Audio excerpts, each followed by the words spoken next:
One artist transformed sculpture forever by setting it in motion.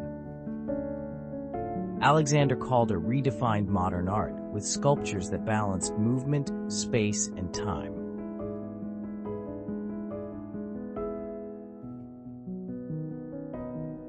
His early wire sculptures were called drawings in space, delicate lines transformed into three-dimensional art.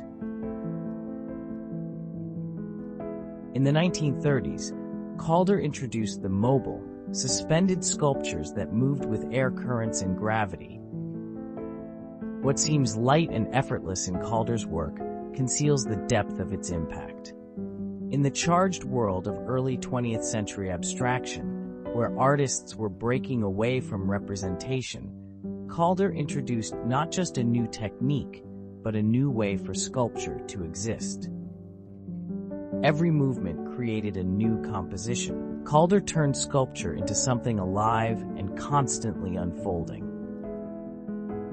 His work challenged the idea that sculpture had to be fixed, heavy, and static. Instead, he showed that it could be responsive, dynamic, and alive in time. Calder expanded sculpture beyond solid objects. Time, movement, and viewer experience became part of the artwork itself. A major exhibition at Fondation Louis Vuitton now explores the full scale of his revolutionary vision.